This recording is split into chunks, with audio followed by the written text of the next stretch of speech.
if he's got a low number of red blood cells, he just physically can't hold as much oxygen as a normal person would. So that's one strike against him. The other strike is he physically can't move the oxygen in for whatever reason, or keep that oxygen high enough that it needs to be. So that's two strikes that go against him in terms of being able to get the oxygen to where it needs to go.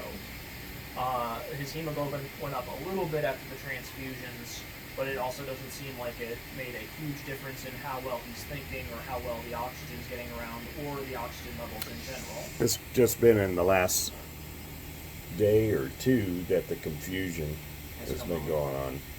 And really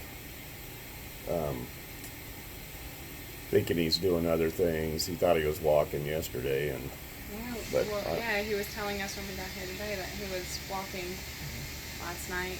His legs are a little bit weak still, but you don't remember the visitors he had today, and it's hard to say how much is that of us not getting good oxygen and how much is being on steroids, being in the CCU. Well, they gave him some more steroids tonight, so and I don't know what that's contributing to. I don't know anything about medicine. I don't take any medicine. Can cause confusion, hallucinations, delirium. Oh, really? So it's not uncommon to be on steroids and then just get really confused on what's going on. Other thing is we got no windows. We have no idea when is day, when is night. We're probably not sleeping well. That's exactly right. Yeah. Those are all things that make the confusion a lot worse. Mm-hmm.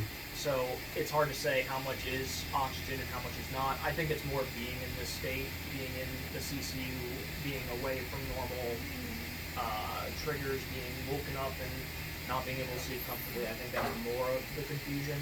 But the low oxygen definitely is not helping.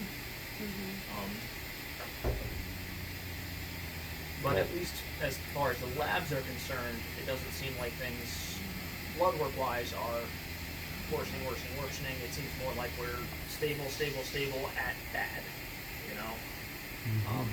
I wish we were going one way or another, because that would make the decision a lot easier. But, you know, we're kind of stuck in this horrible limbo that no one wants to be in.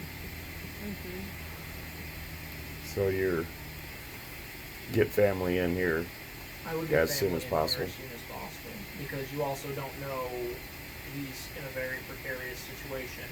He swallows the wrong way, he could die at this point. You know, if the oxygen got dislodged from his nose for a little bit too long, if you know his brain just gave up and didn't want to breathe anymore, if he had an acute bleed that went badly.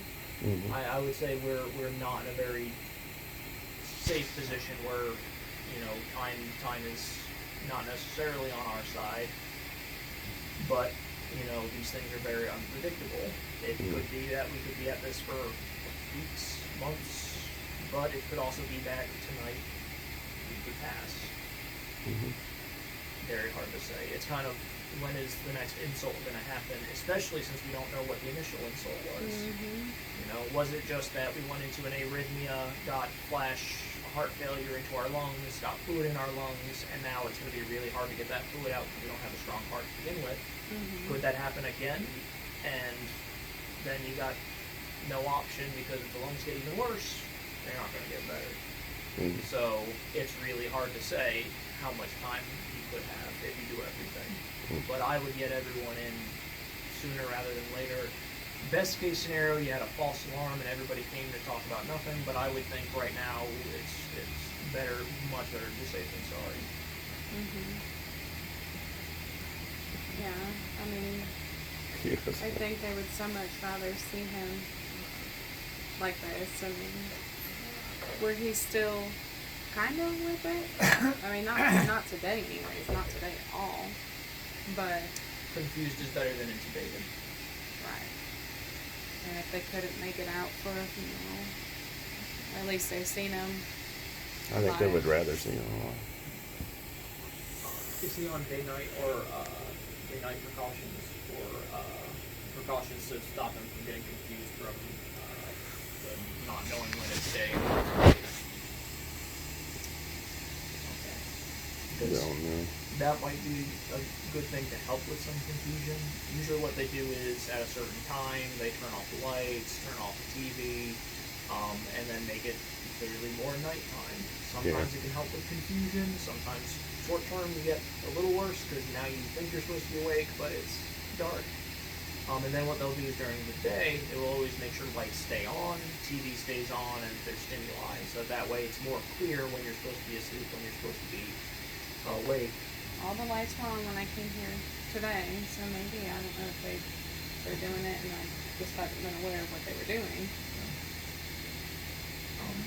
One thing to possibly add on. The big problem with being here with really close surveillance is it's really, really hard to see